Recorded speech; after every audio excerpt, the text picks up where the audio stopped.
आपको जुगुप्सा हो जाएगी, घृणा। जब आप अच्छे से शौच में स्थित होंगे तो आपको अपने अंगों से घृणा हो जाएगी। जिसको आप तेल, फुलेल, क्रीम, पाउडर इत्यादि इत्यादि से सजाते हैं, दूसरों को आकर्षित करने के लिए दिखाते हैं, उन अंगों से आपको घृणा हो जाएगी। कैसे? ध्यान पूर्वक जब शौच आचरित होगा तब आप देखेंगे कि आखिर इस शरीर से निकल क्या रहा है। क्या अच्छी अच्छी चीजें निकलती हैं क्या शरीर से? जो प्रोडक्शन होता है, मल, मूत्र, रक्त, कान का मल, आंख का मल, नाक का मल, अंदर का मल, यही सारी चीजें तो इसमें भरी हुई हैं।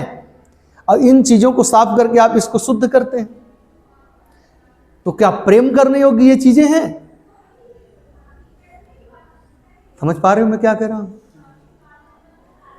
आप घृणा करो या ना करो, लेकिन प्रेम तो नहीं होगा। क्यों हो जाएगा? और जब जान जाएंगे आप अपने शरीर के मल को ठीक से,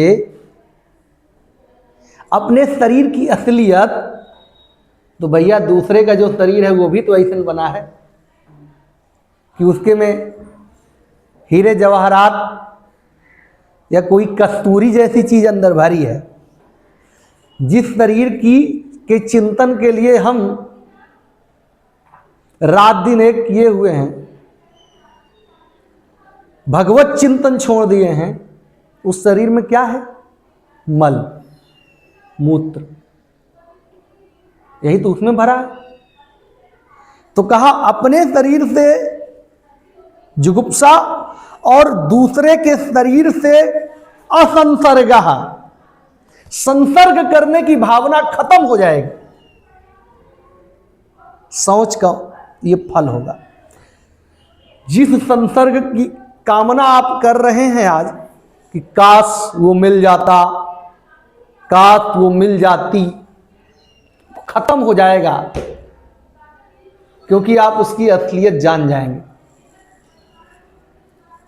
ये शौच का फल है। असलियत को छुपाए कौन रहता है जो दिखता नहीं? देखो, असलियत को छुपाए तो पहले वो व्यक्ति रहता है, बाकी अज्ञान का पर्दा लगा हुआ है कि जो चेहरा देखता है उसी में अटक जाता है। अंदर क्यों नहीं जाके देख रहा है? बहुत सुंदर है, वहीं अटक गए। अंदर देखो, एक परत की चमड़ी हटाओ, फिर देखो कितना सुंदर है। अंदर जाने का प्रयास करता है तो जलाता है। अंदर जाएगा नहीं, वो माया का पर्दा है, अज्ञान का पर्दा है, और उसका उतना भजन नहीं है, उतना साधन नहीं है, काम क्रोध का की वृत्ति है, वहीं अटक जाता है। जबकि जानता है कि अंदर क्या है,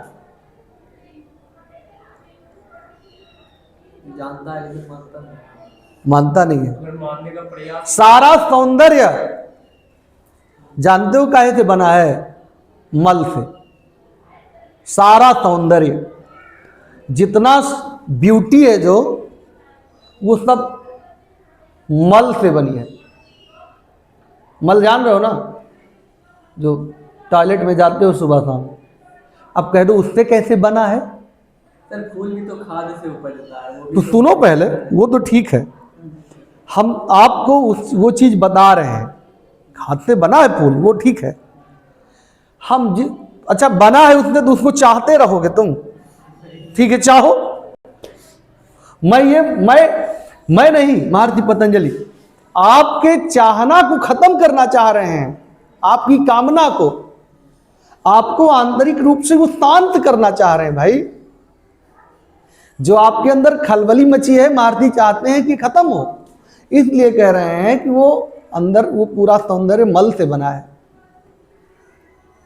अगर कोई दिन भर में 25 बार लैट्रिन चला जाए तो उसका चेहरा देखने लायक रहेगा? तो कहां गया सौंदर्य? निकल गया। क्या निकल गया? मल निकल गया, तो सुंदरता खत्म हो गई। तो सुंदरता काहे से बनी थी? मल से।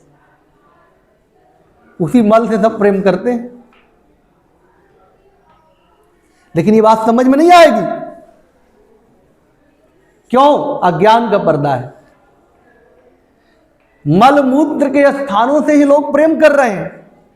जहां से मलमूत्र निकलता है उससे लोग प्रेम कर रहे हैं। यही अज्ञान है। महर्षि पतंजलि का कहना है कि अगर आपके जीवन में जब शौच आएगा तब आपको इन चीजों से घृणा हो जाएगी। ठीक है, ये हो गया शौच। हम लोग नियम की चर्चा कर रहे हैं। नियम, चलिए तो पहला है। यम की चर्चा हम कर चुके। नियम में 5 नियम हैं जिसमें शौच पहला है। अब शौच के बाद हम चर्चा कर रहे हैं संतोष की। दूसरा नियम है संतोष। संतोष किसको कहते हैं?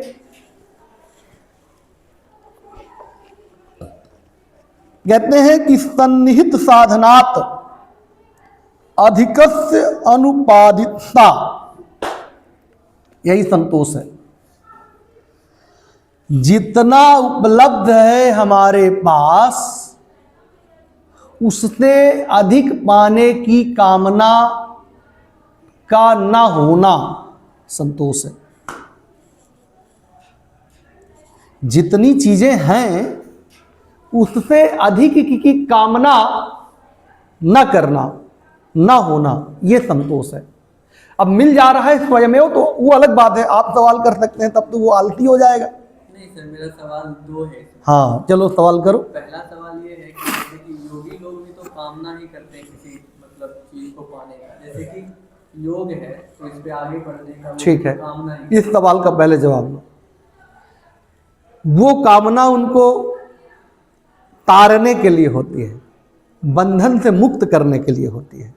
वो मुमुक्षुता, वो क्या है? मुमुक्षुत्वम एक शब्द है। मुमुक्षा, मोक्षस्थ इच्छा, ये भी तो एक कामना है। ये आपको सारे बंधनों से मुक्त करने की कामना है। इसलिए ये कामना अगर नहीं होगी तब आप आगे बढ़ ही नहीं पाएंगे अध्यात्म के मार्ग पर। तो ये ज्यादा जरूरी है।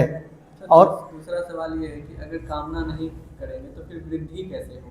क्योंकि सर अगर कोई जन्म से है, जन्म हुआ किसी को और उसको बहुत कम चीजें हैं उसके पास उपलब्ध है, जीने के लिए भी बहुत चीजें नहीं है उसके पास, तो अगर वो इच्छा ही ना करे तब तो वो मर जाएगा। हाँ, तो सुनिए, जो स्वाभाविक शरीर की वृत्ति है वो तो हमें करना ही पड़ेगा।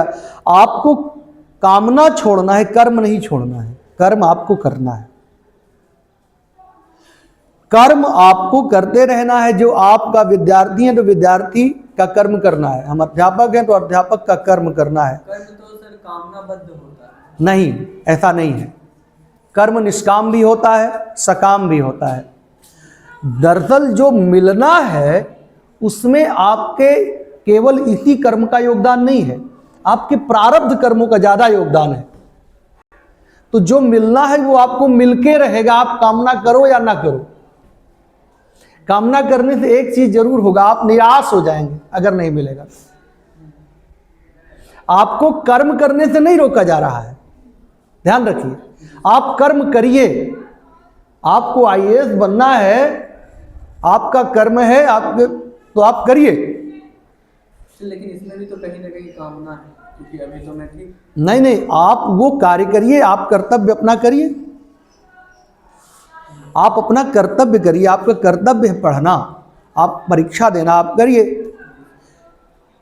प्रारब्ध में होगा तो वो मिल जाएगा, प्रारब्ध में नहीं होगा तो वो नहीं मिलेगा। हो सकता है आपका कर्तव्य इतना तेज हो कि वो आपके प्रारब्ध को काट के वो मिल जाए वो चीज, लेकिन कामना आप करोगे और अगर वो नहीं मिला तब आप पागल हो जाओगे। मिला भी तो बहुत खुश होकर के पागल हो सकते हैं। नहीं मिला तो फिर अगली कामना तुरंत आ जाएगी। कामना का तो नियम है, एक कामना पूरी हुई कि दूसरी कामना आ गई, तब आपको सुख कहां मिला? बात समझे ना? तो संतोष जीवन में बहुत जरूरी है। समझ गए? संतोष जो साधन है उससे अधिक की चाहना न करना, वो संतोष है। हालांकि ये विरक्त लोगों के लिए अधिक है, गृहस्थों के लिए ये दूसरे रूप में है। गृहस्थ अपना करते हैं काम। गृहस्थ जो हैं वो तुरंत निष्काम तो हो नहीं जाएंगे कि पूर्ण निष्काम वृत्ति आ गई, तो वो सात्विक कामना रखें, तामसी और राजसी कामना न रखें। वो ये कामना रखें कि कोई ज़रूरतमंद मिल जाए, मैं उसकी मदद कर दूं, किसी की सेवा कर दूं। ठीक है, ये कामना, कोई संत मिल जाए, कहीं सत्संग सुनने को मिल जाए, स्वाध्याय के लिए कोई सदग्रंथ मिल जाए, ये कामना है, सात्विक कामना। और राजसी तामसी कामनाएं रखोगे तो फिर गड़बड़ है। और जो विरक्त होते हैं वो तीनों कामनाओं से ऊपर उठ जाते हैं, सन्यासी। तो इस पर चर्चा करेंगे तो ज़्यादा लंबी चर्चा हो जाएगी, हमको आगे बढ़ाना है बात को। तो हम आगे चलते हैं। शौच हो गया, संतोष हो गया। अच्छा, संतोष का फल क्या है? अगर आपके जीवन में संतोष आ गया तो उसका फल क्या होगा? संतोषात अनुत्तम सुख लाभः। अनुत्तम, निरतिशय सुख, मतलब ऐसा सुख मिलेगा जिसका कोई और छोर नहीं है, परम आनंद। समझे? अंदर का सच्चिदानंद जागृत हो जाएगा। आप कामना की बात करते हो, कामना जैसे जो सुख मिलेगा वो सुख उसके सामने तिनके के बराबर नहीं है। कहे जब आयो संतोष धन, सब धन धूरि समान। जब संतोष रूपी धन आ जाएगा तो सारे धन धूल लगेंगे तुम्हें। समझे? ऐसा हम नहीं कह रहे हैं, महर्षि पतंजलि कह रहे हैं कि संतोष से आपको निरतिशय सुख की प्राप्ति होगी। साधन पाद के 42वें सूत्र में कह रहे हैं। आपको एकदम ऑथेंटिक चीज कह रहे हैं, इसीलिए मैं ये उठा के रजिस्टर लाया हूं, क्योंकि ये चीज आपके उस पुस्तक में नहीं लिखा है कहीं। तो ये हो गया आपका संतोष।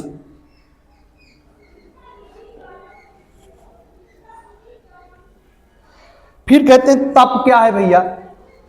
शौच हो गया, संतोष हो गया, आप तप में चलते हैं। तप कहे तपो द्वंद्व सहनम। तप है द्वंद्वों का सहन करना। द्वंद्व क्या है? ये संसार द्वंद्वात्मक है। दो चीजें यहां पे हैं, सुख है तो दुख है, संयोग है तो वियोग है, सम्मान है तो अपमान है, अच्छा है तो बुरा है, शांति है तो अशांति। हाँ, ये सब चीज रहेगा। रात है दिन है, अनुकूलता प्रतिकूलता, ठंडा गरम, एक चीज है ये नहीं, दूसरा चीज उसके साथ जुड़ा हुआ है। जन्म मृत्यु है ना, दो चीज। इन दोनों चीजों को सह लेना ही तप है। इसको आप हटा नहीं पाओगे। जब हटा नहीं पाओगे तो रास्ता क्या है? सह लो भैया। रिएक्शन करोगे तो और दिक्कत में पड़ जाओगे। रिएक्शन करोगे तो और दिक्कत में पड़ोगे। इसीलिए हमारे एक कबीर पंथ के बहुत बड़े संत हुए श्री अभिलाष साहब, वर्तमान भारत में कबीर के बीजक पर हिंदी में जितनी टीकाएं लिखी गई हैं उनमें सर्वश्रेष्ठ टीका श्री अभिलाष साहब की है। श्री अभिलाष साहब कबीर पंथ के पारक संप्रदाय के उच्चतम संत हुए हैं। संयोग से, सौभाग्य से उनका बहुत स्नेह मिला है हमें। उनके साथ रहने का, उनके चरणों में बैठ के सुनने का बहुत सौभाग्य मिला। वो एक वाक्य कहा करते थे, कहते थे कि अगर नहीं सहोगे तो ज़्यादा सहना पड़ेगा। कोई कहे कि नहीं हम नहीं सहेंगे, तो ठीक है तुमको ज़्यादा सहना पड़ेगा। रिएक्शन करके देखो, घर में पत्नी ने कुछ बोला, अगर आपने कुछ फिर बोल दिया तो फिर वो कुछ बोले, फिर वो बोलेगा, फिर वो कुछ बोलेगा। जैसे सर आप बोलते हैं एक वाक्य, विरोध निमंत्रण है। हाँ, मतलब आप कहीं भी जाके देख लो, अगर आपने रिएक्शन ज़्यादा किया तो आपको ज़्यादा सहना पड़ेगा। लेकिन इसका यह मतलब नहीं है कि आप अन्याय को बर्दाश्त करिए, आप अन्याय को बर्दाश्त मत करिए, लेकिन जहां पर आपको लगे कि हम इसको सुधार नहीं सकते, वहां शांत हो जाइए। घर का झगड़ा जो होता है वहां चुप हो जाने में बेहतरी है, सह लेने में बेहतरी है। चुपचाप सह लीजिए, और नहीं सहेंगे तो ज्यादा सहेंगे और सहेंगे, समझे? तो सम्मान मिला, अपमान किसी ने कर दिया तो सह लो, और सम्मान किया तो उसको भी सह लो। सम्मान को सहना ज्यादा कठिन है, अपमान तो सह लेना उसके अपेक्षा सरल है। सम्मान किसी ने कर दिया तो फूल गए, कुप्पा बन गए, मैं इतना योग्य, प्रचार करने लगे, पेपर में छप जाए, लोग देखें कि हमारा कितना सम्मान हुआ, अहंकार से उन्मत्त हो गए। तो ये क्या हुआ कि सह नहीं पाए सम्मान को, पचा नहीं। सम्मान को सह लो, दुख को तो आप सह लेते हो, पता चले सुख को आप सह ही नहीं पा रहे हो, सुख भी सह लो। तो दोनों चीज को सहना बहुत जरूरी है। ये तप है, क्या है ये? इसे ही तप कहते हैं। तप केवल जंगल में जाके तपस्या करना ही नहीं है, असली तप है द्वंद्वों को सहना, और ये बहुत महत्वपूर्ण है, गृहस्थ के लिए भी और विरक्त के लिए भी, समझे भैया? ये सहोगे नहीं तो ज्यादा सहोगे। तपो द्वंद्व सहनम। फिर कहते हैं कि इस तप का फल क्या होगा? फल कायेंद्रिय सिद्धि अशुद्धि क्षयात तपसः। कहते हैं जब तप आपके अंदर आ जाएगा तो शरीर की सिद्धि आपको हो जाएगी, अणिमा लघिमा इत्यादि आपके अंदर आ जाएंगे। आप जब चाहेंगे तो अपने स्वरूप को एकदम हल्का बना के उड़ जाएंगे कहीं, ऐसा भी होता है। आप यहाँ बैठे हो और अगले क्षण आप लंदन में रहोगे, ये शरीर आपका यहीं रहेगा। योग की ऐसी सिद्धियां हैं। आए तो पहले ये आता कहाँ है करिए, ये सिद्धियां हैं योग में। कहे कि शरीर की सिद्धि हो जाएगी और इंद्रिय की सिद्धि हो जाएगी। आप यहां बैठे हो, घर में आपके बारे में कौन क्या कह रहा है आप सुन लोगे, कोई जरूरत नहीं है, दूर से सुनने की सिद्धि प्राप्त हो जाएगी। फिर आपके बारे में कोई बोलने से भी घबराएगा, फोन का सिस्टम खत्म हो जाएगा, खत्म हो ही जाएगा। अरे भाई जो योगी हैं वो तो कुछ भी कर सकते हैं ना। भारतीय योग में, योग शास्त्र में इतनी सिद्धियां हैं, जो जिसको आप चमत्कार कहते हो, वो चमत्कार नहीं, वो सिद्धि है योग की। हम इस जो है दोयम दर्जे वाले चमत्कार की बात नहीं कर रहे हैं, जादू के खेल की, असली चमत्कार की बात कर रहे हैं, समझे? तो जैसे हम उस दिन बताए थे ना कि वो खाकी बाबा सरकार गंगा जी पर चल रहे थे, जैसे सड़क पे चल रहे हो, खड़ा हूं बैठ के, चटपट चटपट ऐसे सुनाई पड़ रहा था। कहे देखो सिद्धि, देखो चमत्कार, योगी थे वो। तो ये हो गया तप का फल, शौच हो गया, संतोष हो गया, तप हो गया, और फिर स्वाध्याय। स्वाध्याय भी तप है, समझे? आप लोग तप कर रहे हो। स्वाध्याय का मतलब क्या है? मोक्ष शास्त्राणाम अध्ययनम प्रणव जपो वा। इधर उधर के ग्रंथों का अध्याय स्वाध्याय नहीं है, मोक्ष शास्त्रों का अध्ययन हो। जैसे योग पढ़ रहे हैं हम लोग, तो ये स्वाध्याय है। दर्शन पढ़ना, सांख्य, योग, न्याय, वैशेषिक, वेदांत, मनोहर कहानियां पढ़ना स्वाध्याय नहीं, समझे? स्वाध्याय का मतलब मोक्ष, जो आपको इस बंधन से छुटाए, वो स्वाध्याय है। और प्रणव जपो वा अथवा प्रणव का जप, ये भी स्वाध्याय है। प्रणव क्या है? प्रणवस्य ओंकारः, ओंकार ही प्रणव है, ओम, इसको प्रणव कहते हैं। और इसका जप स्वाध्याय है। प्रणव मतलब ओम, ओम का नाम है प्रणव, ठीक है? और ओम ईश्वर का नाम है। तस्य वाचकः प्रणवः, कस्य वाचकः प्रणवः? ईश्वरस्य, ईश्वरस्य वाचकः प्रणवः, तस्य जपः स्वाध्यायः। उस प्रणव का जप स्वाध्याय है, ठीक है? स्वाध्याय का मतलब समझ गए? और स्वाध्याय का फल क्या है? स्वाध्याय करते करते कौन सी सिद्धि आएगी? असली स्वाध्याय होना चाहिए। तो योग आपको एक सिद्धि, ज्ञान तो होगा ही, एक्स्ट्रा एक और मिलेगी। एक सिद्धि और है, स्वाध्यायात इष्ट देवता संप्रयोग। आपके इष्ट देवता का दर्शन होगा, आपको उनसे संपर्क स्थापित हो जाएगा। जो भी आपके इष्ट हैं उनसे आपका संपर्क हो जाएगा। तो स्वाध्याय में जो है कुछ भी नहीं पढ़ा जा सकता है। स्वाध्याय में कुछ भी नहीं पढ़ा, मतलब जैसे संस्कृत है या फिर हिंदी है, तो इसमें दर्शन जब पढ़ते हैं तो इसमें मोक्ष की तरफ लेके जाया जाता है। लेकिन सर बाकी सब सब्जेक्ट देखते हैं, जैसे कि फिजिक्स, केमिस्ट्री, वो सब तो सर भौतिक है, तो उसमें स्वाध्याय करना क्या? वो हाँ, तो हम तो कहे ना कि आपको मोक्ष शास्त्रों का अध्ययन करना होगा, वही स्वाध्याय, वही स्वाध्याय कह जाए।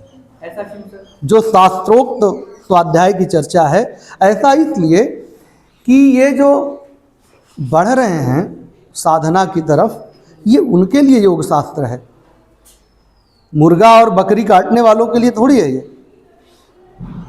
जो मुमुक्षा जिनके अंदर है, जो मुक्त होना चाहते हैं, जो त्रिविध दुखों से आगे निकलना चाह रहे हैं, उनके लिए है भैया। योगियों के लिए, योगियों के लिए नहीं। योग जो योगी हो गया उसकी बात नहीं है, जो दुखों से छूटना चाहते हैं सदैव के लिए, उनके लिए, समझे? तब तो मोक्ष शास्त्रों का स्वाध्याय ही करना पड़ेगा। ये स्वाध्याय है, ठीक है? क्या जाने लगे? जाओ, आप लोग जा सकते हो।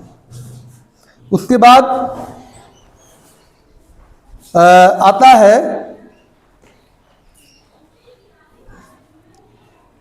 स्वाध्याय के बाद क्या आता है? ईश्वर प्रणिधान। अब वो लोग योग शास्त्र को कितना झेलें भाई, बीए सेमेस्टर 1 की छात्राएं हैं, उनको समझ में नहीं आया। हाँ, और वो भी संस्कृत की नहीं है, वो हिंदी की है, MIC की है। कुछ समझ में आ गया होगा, अब अगला क्लास उनका हो गया इसलिए वो चली गई। कोई बात नहीं, आप लोग हैं ना, आप लोग ध्यान से सुनिए। और ये महर्षि पतंजलि से भेंट हो रही है आपकी सीधे, बहुत साधारण शब्दों में, उनके शब्दों से और उनके भावों से परिचय कराने का प्रयत्न किया जा रहा है। ईश्वर प्रणिधान क्या है? कहे तस्मिन् परम गुरौ सर्व कर्मार्पणम ईश्वर प्रणिधानम। उस परम गुरु के प्रति अपने समस्त कर्मों को अर्पित कर देना ही ईश्वर प्रणिधान है। परम गुरु ईश्वर, उनके श्री चरणों में अपने आप को समर्पित कर देना, अपने समस्त कर्मों को समर्पित कर देना, यही है ईश्वर प्रणिधान। भगवान कह रहे हैं ना उसमें गीता में, क्या सर्व धर्मान परित्यज्य माम एकम शरणम व्रज अहम त्वा सर्व पापेभ्यो मोक्षयिष्यामि मा शुचः। अगर तुम कुछ नहीं समझ पा रहे हो तो इतना ही कर दो, सब कुछ मेरे ऊपर छोड़ दो, समर्पित हो जाओ। तो ईश्वर प्रणिधान भी यही है कि अपना सारा कर्म भगवान के श्री चरणों में अर्पित कर दिया जाए, ये ईश्वर प्रणिधान है। ठीक है, हाँ, आप अपना कर्म करिए, जो भी सुबह से रात तक, सायंकाल सोते समय आप जाइए कहिए आज दिन भर में जितना भी कर्म हुआ है प्रभु वो सब आपके श्री चरणों में मैं समर्पित कर रहा हूँ। बस ऐसे कर दीजिए, वो समर्पित हो जाएगा। और जब रोज समर्पित करने लगेंगे भगवान को अपना कर्म, तब धीरे धीरे आप बुरे काम से बचने लगेंगे, क्योंकि आपको भगवान को अर्पित करना है तो कोई गंदा काम आप तो अर्पित नहीं करोगे ना। और सर इससे अहम का भी जो भाव है वो भी सब अर्पण है। सर एक चीज पूछना था कि ये जो ईश्वर यहाँ पे बताया गया है तो वो ईश्वर ही परब्रह्म है यहाँ पे, फिर इससे अलग ईश्वर की बात है? देखिए वो पुरुष विशेष हैं, परब्रह्म जैसी बात यहाँ पर योग सूत्र, योग आप वेदांत नहीं पढ़ रहे हो ना, आप योग पढ़ रहे हो। योग और शास्त्र, योग और सांख्य में पुरुष और प्रकृति की बात कही गई है ना, आप थे ना उस दिन। तो पुरुष की बात कही गई है, पुरुष बहुत्व की बात कही गई है, लेकिन ईश्वर क्या है, कहा ये पुरुष विशेष है। वही पूछना था। हाँ, ये सामान्य पुरुष नहीं है, ये पुरुष विशेष है। और पुरुष विशेष में वो क्वालिटीज हैं जो सामान्य पुरुषों में नहीं है। ये नित्य मुक्त है। हाँ, ये बद्ध नहीं है, ये मुक्त है। हम लोग बद्ध हैं और ये नित्य मुक्त है। और सर यदि कोई पुरुष जो है वो बंधनों से छूट जाता है तो वो भी उसी में समा जाएगा? वो मुक्त पुरुष तो हो जाएगा, लेकिन पुरुष विशेष नहीं होगा। ऐसा क्यों सर? भाई पुरुष ईश्वर ईश्वर है।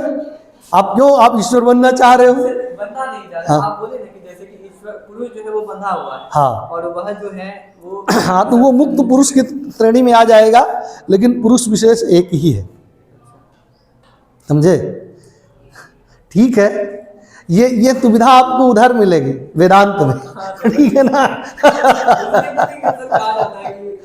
अद्वैत वेदांत में आप जाइए और फिर आप वहाँ ब्रह्म हो सकते हैं, लेकिन यहाँ केवल बोलने से नहीं होगा कुछ भैया, बिना साधना के कुछ नहीं होता है। और साधना करने के बाद जैसे जैसे आप ऊपर पहुँचते जाते हैं वैसे वैसे आपके अंदर अकिंचनता और दैन्यता आती है, अपना दोष दर्शन होने लगता है। जैसे जैसे साधना पुष्ट होती है वैसे वैसे अपनी बुराइयां दिखने लगती हैं कि यार हमारे अंदर तो बहुत बुराई है।